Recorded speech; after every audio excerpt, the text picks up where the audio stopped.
Hello नमस्कार साथियों, welcome to royal study. दोस्तों एसएससी सीजीएल एनालिसिस हमारी नेक्स्ट वीडियो आपकी आ चुकी है इसके लिए।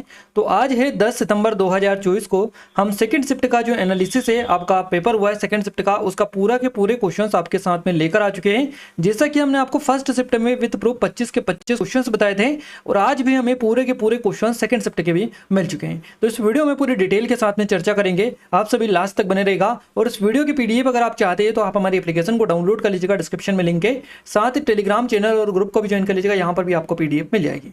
आपका भी आने वाले दिनों में एग्जाम है तो आप हमें इन नंबर पर अपने क्वेश्चन जरूर से सेंड करें। एग्जाम सेंटर से निकलने के बाद तुरंत नंबर भेजें। इन नंबर पर तुरंत क्वेश्चंस आप सेंड करिएगा, नंबर को अपने मोबाइल में सेव कर लीजिएगा।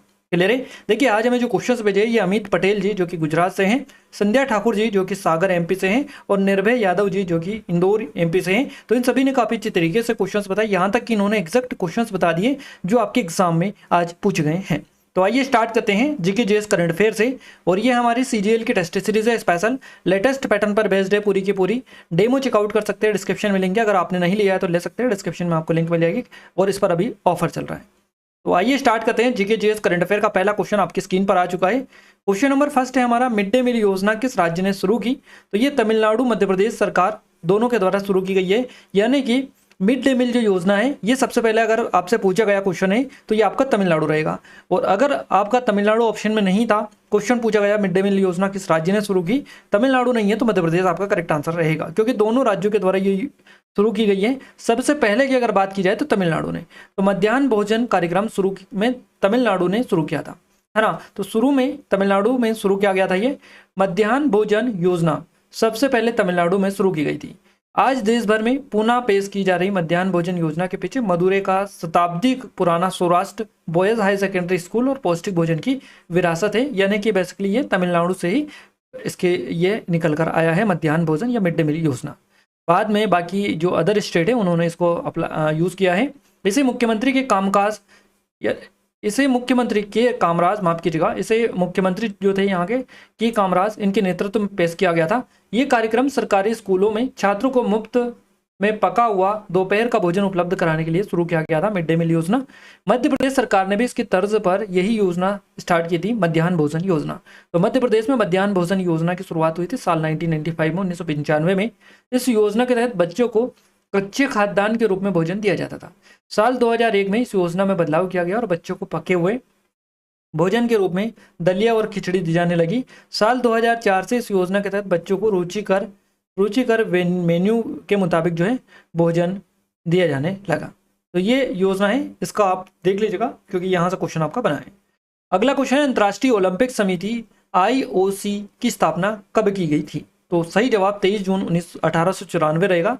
23 जून 1894 को अंतर्राष्ट्रीय ओलंपिक जो समिति थी इसकी स्थापना की गई थी। तो 23 जून 1894 को स्थापित अंतर्राष्ट्रीय ओलंपिक समिति एक गैर लाभकारी स्वतंत्र अंतर्राष्ट्रीय संगठन है। स्विट्जरलैंड के लौजेन में स्थित ओलंपिक कैपिटल पूरी तरह से निजी तौर पर वित्त पोषित है और सभी स्तरों पर खेल और एथलीटों के विकास के लिए अपने राजस्व का 90% व्यापक खेल आंदोलनों को वितरित करता है। अंतर्राष्ट्रीय ओलंपिक समिति ओलंपिक खेलों के संरक्षक और ओलंपिक आंदोलन की नेता है। क्लियर है। नेक्स्ट बात करते हैं इसके बारे में। तो पहला जो आधुनिक ओलंपिक हुआ था ये 1896 में हुआ था एथेंस में, आपको पता होगा। इसमें 13 देशों के 280 प्रतिभागियों ने 43 आयोजनों में भाग लिया था। और 1994 से ग्रीष्मकालीन और शीतकालीन जो ओलंपिक है खेलों को अलग अलग आयोजित किया जाता है या किया गया है। और हर साल 2 बार यानी कि हर 2 साल में बारी बारी से इनका आयोजित किया जाता है। तो ये 1994 से किए जाने लगे, ग्रीष्मकालीन अलग और शीतकालीन अलग, 2 अलग अलग इनको बेसिकली बना दिया गया। अगला क्वेश्चन आपका पूछा गया है, गौतमीपुत्र श्री सातकर्णी या सातकर्णी किस राजवंश के शासक थे? तो गौतमीपुत्र श्री सातकर्णी जो थे ये सातवाहन राजवंश से रिलेटेड थे, सातवाहन राजवंश के शासक थे ये। गौतमीपुत्र सातकर्णी सातवाहन राजवंश का सबसे महान राजा माना जाता है और ऐसा माना जाता है कि एक चरण में सातवाहनों को ऊपरी दक्कन और पश्चिमी भारत में उनके प्रभुत्व से वंचित कर दिया गया था। तो गौतमीपुत्र सातकर्णी द्वारा सातवाहनों के भाग्य को बहाल किया गया था। उन्होंने खुद को एकमात्र ब्राह्मण बताया जिसने शकों को हराया और कई क्षत्रिय शासकों को नष्ट कर दिया था। ऐसा माना जाता है कि उन्होंने उस चेहरात राजवंश को नष्ट कर दिया था जिससे उनका विरोधी नहापाना संबंधित था। तो नहापाना नासिक के पास पाए गए, क्लियर है, नहापाना कि 800 से अधिक चांदी के सिक्कों पर सातवाहन राजा द्वारा फिर से गढ़े जाने के निशान है और नाहपान पश्चिमी क्षत्रपों के महत्वपूर्ण राजा थे। अगला क्वेश्चन पूछा गया है आपसे वर्ल्ड कप से related, ISSF world cup 2022 Bharat के मेडल से रिलेटेड। ये एग्जैक्ट क्वेश्चन नहीं मिल पाया है बट ऐसा बताते थे कि मेडल वगैरह, तो भारत ने इसमें टोटल 7 मेडल जीते हैं। टोटल मेडल की यहाँ पर बात की जाए तो 7 मेडल टोटल जीते हैं। भारत ने काहिरा में अंतर्राष्ट्रीय निशानेबाजी खेल महासंघ ISSF विश्व कप 2022 में पदक तालिका में पहला स्थान प्राप्त किया है। यानी कि भारतीय टीम 4 स्वर्ण पदक, 2 रजत और 1 कांस्य, तो कितने हो गए 7। तो 7 पदकों के साथ में इस पदक तालिका में शीर्ष स्थान पर रही है। 3 स्वर्ण, 1 रजत और 2 कांस्य, 3, 1 और 2, 3, 6, तो 6 पदकों के साथ में नॉर्वे जो है पदक तालिका में दूसरे स्थान पर रहा है। मिस्र के काहिरा में ISSF विश्व कप 2022 के अंतिम दिन भारतीय जो निशानेबाज है इन्होंने 2 पदक जीते हैं। अगला क्वेश्चन है हमारा, कौन सी पर्वत श्रेणी ठंडी साइबेरियाई पवनों को भारत में प्रवेश करने से रोकती है? तो ये हिमालय आपका करेक्ट आंसर हो जाएगा। हिमालय जो पर्वत श्रेणी है ठंडी साइबेरियाई पवनों को भारत में प्रवेश करने से रोकती है। हिमालय वह पर्वत श्रृंखला है जो ठंडी साइबेरियाई हवाओं को भारत में प्रवेश करने से रोकती है। ये हवाएं अत्यधिक ठंडी और शुष्क होती हैं और यदि ये भारत में प्रवेश करती है तो फसलों और अन्य वनस्पतियों को बहुत नुकसान पहुंचा सकती है। हिमालय विश्व की सबसे ऊंची पर्वत श्रृंखला है और यह भारत की उत्तरी सीमा तक फैली हुई है। तो ये माउंट एवरेस्ट सहित के कुछ ऊंची चोटियों का भी घर है। क्लियर है। सतपुड़ा रेंज जो है मध्य भारत में एक पर्वत श्रृंखला है, आपको याद रखना है, जो कि मध्य प्रदेश में ठंडी साइबेरियाई हवाओं को भारत में प्रवेश करने से ये नहीं रोकता है। क्लियर है, ये जो है नहीं रोकता है। इसके अलावा अरावली की पहाड़ी की बात करें तो पश्चिमी भारत में पहाड़ों की एक श्रृंखला है और ये ठंडी साइबेरियाई हवाओं को भारत में प्रवेश करने से नहीं रोकती है। कौन रोकती है? हिमालय। तो वही क्वेश्चन आपसे बना है। अगला क्वेश्चन है जीएसटी कब लागू हुआ था? ये क्वेश्चन बना है 1 जुलाई 2017 को। जीएसटी से कल भी क्वेश्चन बना था आपका और आज भी क्वेश्चन आपका बना है, तो अच्छे से देख कर जाए। जीएसटी जो लागू हुआ कब हुआ था? 1 जुलाई 2017 को। वस्तु एवं सेवा कर जीएसटी भारत में 1 जुलाई 2017 को तत्कालीन वित्त मंत्री अरुण जेटली द्वारा जो है ये लागू किया गया था। वस्तु एवं सेवा कर जीएसटी एक अप्रत्यक्ष कर है और इसका जो उपयोग है भारत में वस्तु और सेवाओं की आपूर्ति पर किया जाता है। यहाँ है एक जो है गंतव्य आधारित करें। कर संग्रह के लिए वस्तुओं और सेवाओं को 5 अलग अलग टैक्स स्लैब में बांटा गया है, 0%, 5%, 12%, 18%। तो याद रखिएगा, और 28% अलग अलग स्लैब में इनको बांटा गया है। जीएसटी परिषद 33 नंबर वाली जीएसटी की शासन इकाई है और परिषद का जो नेतृत्व है केंद्रीय वित्त मंत्री करता है, जिसके जो सहायता है भारत के सभी राज्य के वित्त मंत्री करते हैं। 101वां संशोधन किया गया यहाँ पर संविधान में, तो 101वें संवैधानिक अधिनियम यानी 101 संशोधन था ये 2016 ने 1 जुलाई 2017 को भारत में एक राष्ट्रीय वस्तु एवं सेवा कर जीएसटी पेश किया। अगला क्वेश्चन पूछा गया है, मौलिक कर्तव्य भारत के संविधान के किस अनुच्छेद में नहीं थे? तो मौलिक जो कर्तव्य है फंडामेंटल ड्यूटीज आपका आर्टिकल 51A करेक्ट आंसर हो जाएगा। भारत के संविधान में मौलिक कर्तव्य का जो उल्लेख है 51A में देखने को मिलता है आर्टिकल में। मूल संविधान में मौलिक कर्तव्यों की कोई सूची नहीं थी और 42वें संवैधानिक संशोधन अधिनियम 1976 द्वारा भारतीय संविधान में मौलिक कर्तव्यों को जोड़ा गया। तो 42वां संविधान संशोधन द्वारा भारतीय संविधान के भाग 4A अनुच्छेद 51A में इनको जोड़ा गया। बेसिकली स्वर्ण सिंह समिति की सिफारिश पर मौलिक कर्तव्यों को भारतीय संविधान में जोड़ा गया। तो इस समिति याद रखिएगा, क्वेश्चन बनेगा। संविधान में प्रारंभ में केवल 10 मौलिक कर्तव्य थे। क्लियर है। 86वां एक संशोधन किया गया 2002 में, इसके द्वारा संविधान में एक और मौलिक कर्तव्य जोड़ा गया। तो वर्तमान में भारतीय जो संविधान है इसमें कुल 11 मौलिक कर्तव्य हैं। क्लियर है। और मौलिक कर्तव्यों के विचार जो है ये रूस संविधान जो है इससे ग्रहण किया गया है, रूस के संविधान से। तो मौलिक कर्तव्य प्रकृति में अन्याय योजित है ना, अन्याय योजित ये है, याद रखिएगा। अगला क्वेश्चन बना है, ग्राम पंचायत का उल्लेख किस अनुच्छेद में है, किस आर्टिकल में? तो आर्टिकल 40 आपका करेक्ट आंसर है, अनुच्छेद 40। ग्राम पंचायतों को संगठित करना और उन्हें आवश्यक शक्तियों और अधिकार देना, ये बताता है अनुच्छेद 40। अनुच्छेद 41 की बात करें, नागरिकों के लिए निम्न को सुनिश्चित करता है ये शिक्षा का अधिकार। अनुच्छेद 41 काम का अधिकार, सार्वजनिक सहायता का अधिकार, ये सुनिश्चित करता है अनुच्छेद 41। अनुच्छेद 42 की बात करें तो काम और मातृत्व राहत के लिए सही और मानवीय स्थितियों के लिए प्रावधान करता है अनुच्छेद 42। अनुच्छेद 43 जो है जीवन यापन के लिए मजदूरी, अच्छा जीवन स्तर और सभी श्रमिकों के लिए सामाजिक और सांस्कृतिक अवसर, ये इसका प्रावधान करता है। अगला क्वेश्चन है, 2021 में अंगूर का सबसे अधिक उत्पादन जो है किस राज्य में हुआ था? तो महाराष्ट्र में हुआ था। अंगूर की खेती और कटाई को अंगूर की खेती कहा जाता है। क्लियर है। अंगूर की खेती जो है ये भूमध्य क्षेत्र की विशेषता है। इस क्षेत्र में जो है इसमें विशिष्ट स्वाद के साथ दुनिया के सबसे अच्छी गुणवत्ता वाली वाइन का उत्पादन किया जाता है। जैसे पोर्ट वाइन पुर्तगाल में प्रसिद्ध है, दक्षिणी स्पेन में सेरिये आदि। तो भारत में महाराष्ट्र जो राज्य है इसमें अंगूर की खेती का सबसे अधिक उत्पादन होता है। साल 2021 में अंगूर का सबसे ज्यादा जो उत्पादन है ये कहाँ पर हुआ था, किस देश में, तो इटली इसमें फर्स्ट पर था। अगला क्वेश्चन है, राष्ट्रपति किस आर्टिकल के तहत उच्च न्यायालय जो हाईकोर्ट के जस्टिस होते हैं इनकी नियुक्ति करते हैं, अपॉइंट करते हैं इनको। तो ये क्वेश्चन बना है कि राष्ट्रपति किस अनुच्छेद के तहत उच्च न्यायालय के न्यायाधीशों की नियुक्ति करते हैं। तो आर्टिकल 217 आपका करेक्ट आंसर हो जाएगा, 217। तो आपका 217 अनुच्छेद जो है इसके अंतर्गत ये करते हैं। भारतीय संविधान के अनुच्छेद 217 के अंतर्गत उच्च न्यायालय के न्यायाधीश की जो नियुक्ति है भारत के राष्ट्रपति द्वारा की जाती है। परामर्श प्रक्रिया में भारत के मुख्य न्यायाधीश, संबंधित उच्च न्यायालय के मुख्य न्यायाधीश और संबंधित राज्य के राज्यपाल भी शामिल होते हैं। भारत के मुख्य न्यायाधीश देश के सर्वोच्च न्यायिक प्राधिकार होते हैं और वे सर्वोच्च न्यायालय के जो है प्रशासन के उत्तरदायित्व भी होते हैं। भारत के मुख्य न्यायाधीश को सर्वोच्च न्यायालय के 2 वरिष्ठतम जो न्यायाधीश है इनके साथ परामर्श करना चाहिए, क्लियर है, लेकिन यह एकमात्र परामर्श प्रक्रिया नहीं है। भारत के मुख्य न्यायाधीश और जिस उच्च न्यायालय में नियुक्ति की जानी है के मुख्य न्यायाधीश परामर्श प्रक्रिया में शामिल एकमात्र प्राधिकारी नहीं है। उच्च न्यायालय के न्यायाधीश की नियुक्ति में मंत्रिपरिषद की कोई भूमिका नहीं होती है, याद रखिए। अगला क्वेश्चन है हमारा, हरेला। हरेला नृत्य किस राज्य का है? हरेला पर्व या हरेला नृत्य किस राज्य का है? तो उत्तराखंड करेक्ट आंसर हो जाएगा। हरेला को उत्तराखंड में हरियाली, शांति, समृद्धि और पर्यावरण संरक्षण के त्योहार के रूप में मनाया जाता है।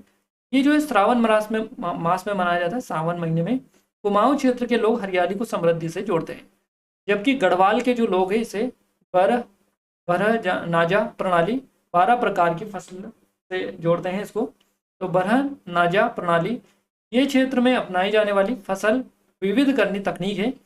5 से 7 प्रकार की फसलों के बीज मक्का, तिल है ना, उड़द, काले चना, सरसों, जई को दानों है ना, पत्तियों से बना कटोरा इसमें बोया जाता है। अगला क्वेश्चन है आपका, भारत और पाकिस्तान के बीच कौन सी नदी जो अलग करते हैं इनको? तो ये नदी है जो इनको अलग करती है, सिंधु नदी करेक्ट आंसर आएगा। भारत और पाकिस्तान को सिंधु जो नदी है ये अलग करती है।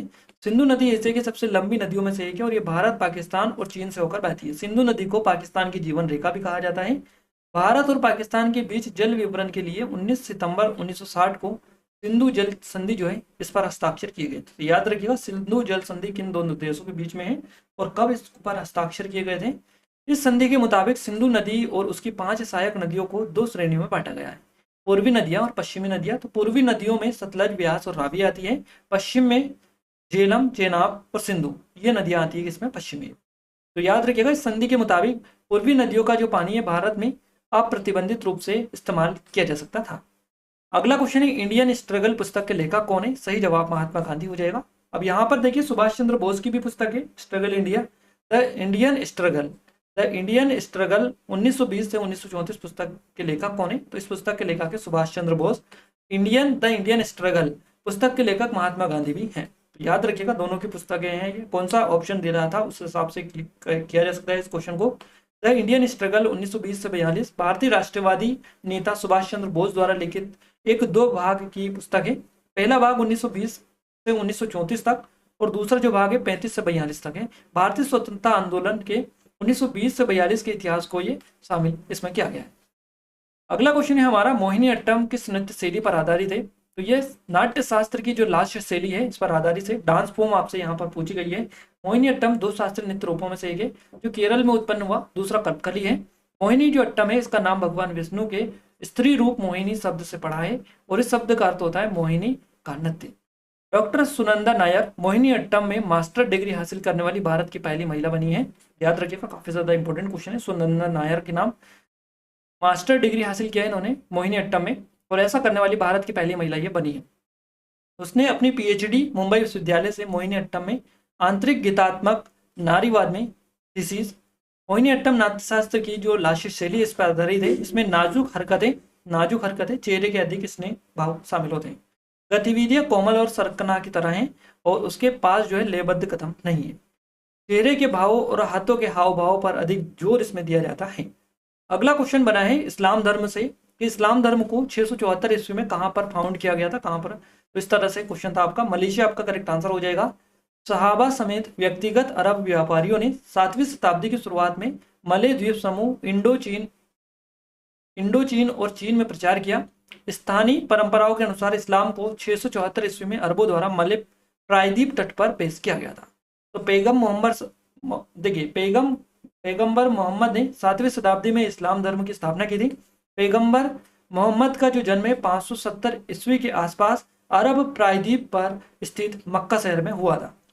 622 ईस्वी में पैगंबर मोहम्मद ने उत्पीड़न से बचने के लिए मक्का से मदीना तक अपनी हेगिरा या उड़ान पूरी की थी।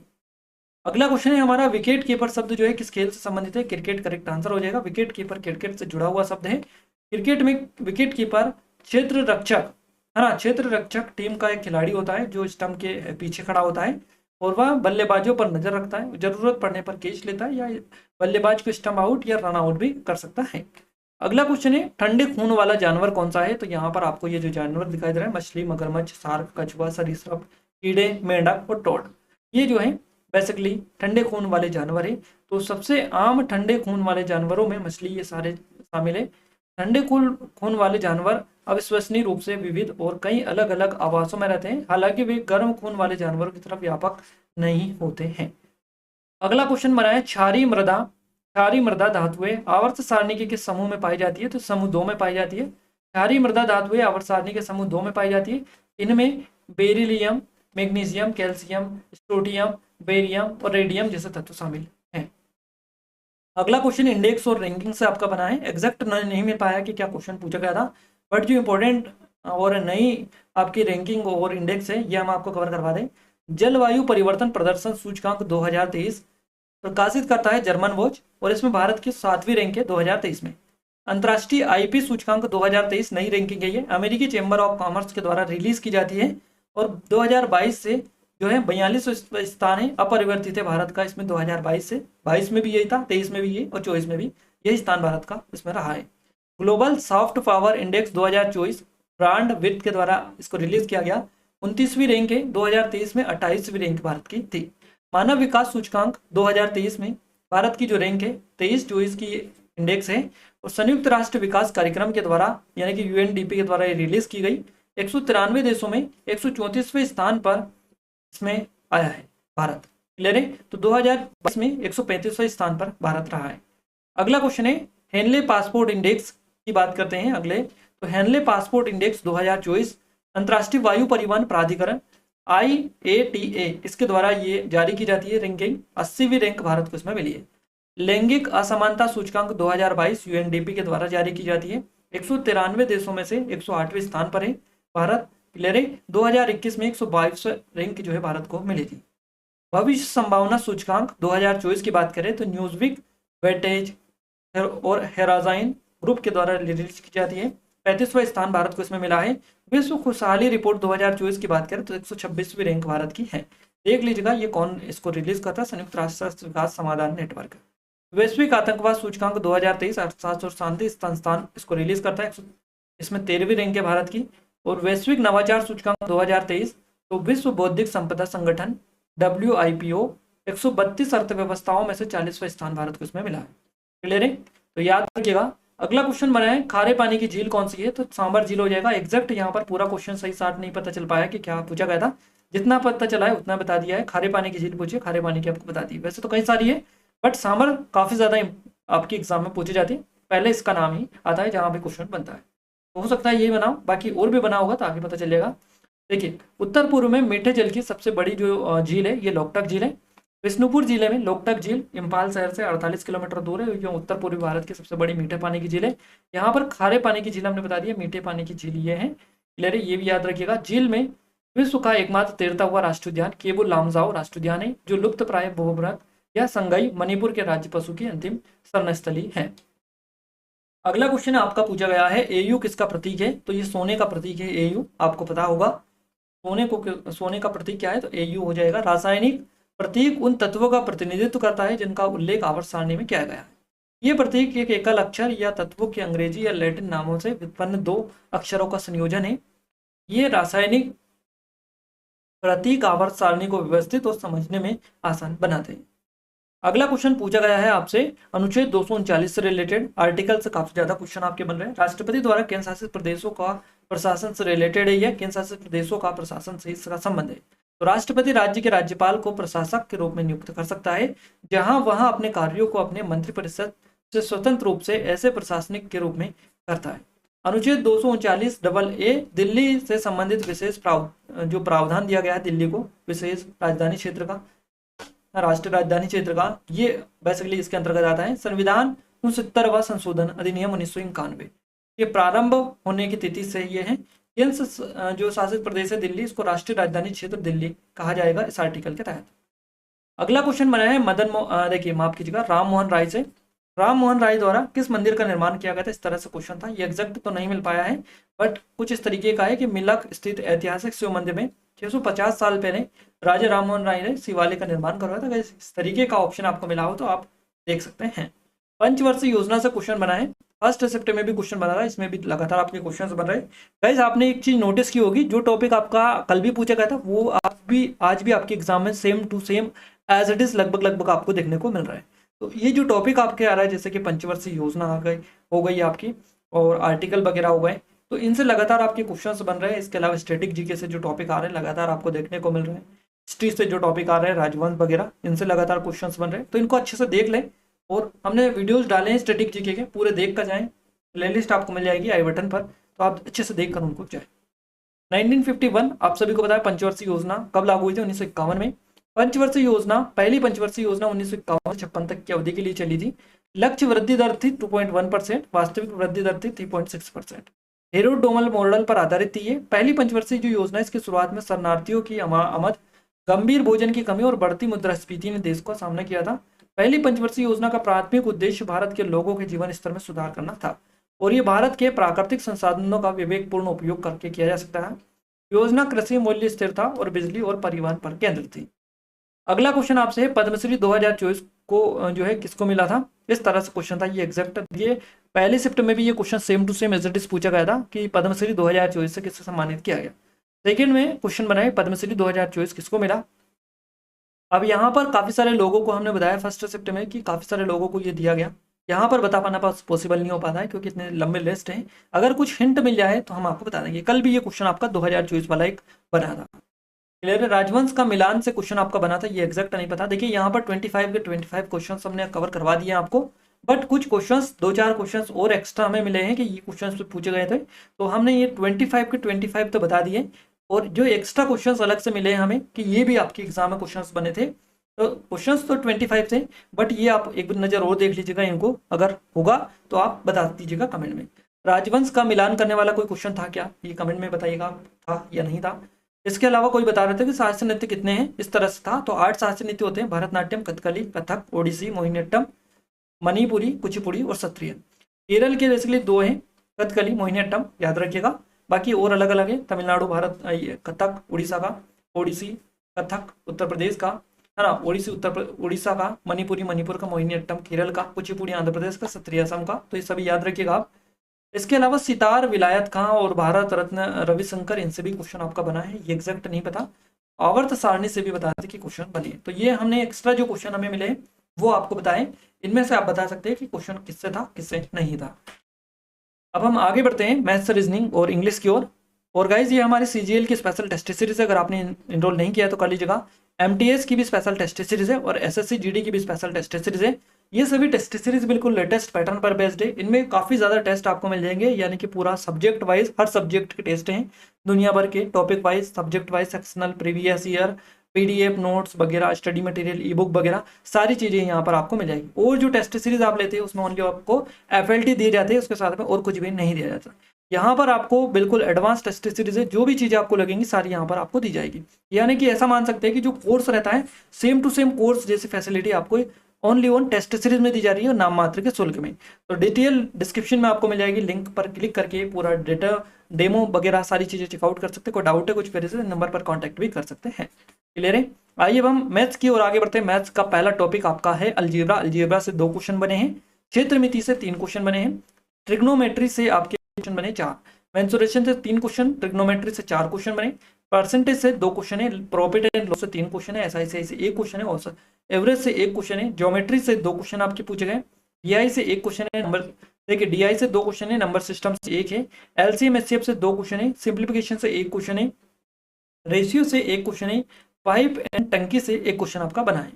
इसके अलावा ट्रेन से 1 क्वेश्चन और एजेस वाले 2 क्वेश्चन आपके पूछे गए हैं एजेस से। रीजनिंग में ब्लड रिलेशन से 1 क्वेश्चन है, सीरीज से 2 क्वेश्चन है, वेन डायग्राम से 1 क्वेश्चन है, एनालॉजी से 2 क्वेश्चन है, पांच से यानी कि डाइस से आपका 1 क्वेश्चन है।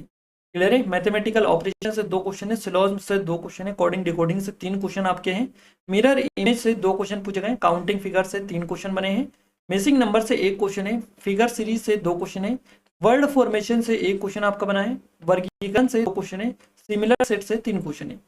क्लियर है। रीजनिंग में हमने बात कर लिया, मैथ्स में बात कर लिया, अब हम यहाँ पर हिंदी है, इंग्लिश की बात हम करें, इंग्लिश।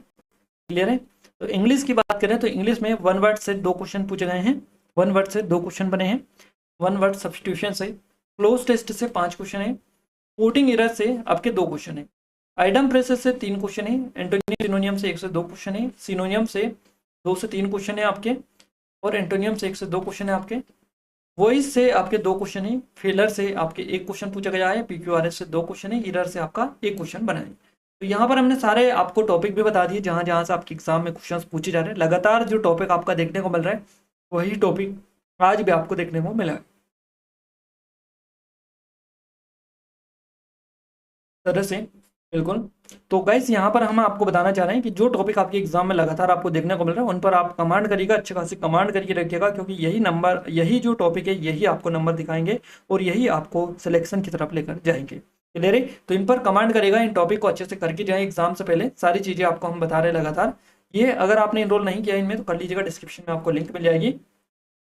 और इस वीडियो की पीडीएफ अगर आप चाहते हो तो आप हमारी एप्लीकेशन को डाउनलोड कर लीजिएगा, टेलीग्राम चैनल और ग्रुप को ज्वाइन कर लीजिएगा, दोनों के लिंक आपको डिस्क्रिप्शन में मिल जाएगी। इससे पहले वाली पीडीएफ यहाँ पर डाल दी गई है, तो आप जाकर भी चेकआउट उनको कर सकते हैं। क्लियर है। और गाइस अगर आपने अभी तक इस वीडियो को लाइक नहीं किया तो आप सभी से रिक्वेस्ट है कि इस वीडियो को लाइक और चैनल को सब्सक्राइब जरूर कर लीजिएगा, ताकि जो भी नया वीडियो आए सबसे पहले आप सभी के पास में पहुंच पाए।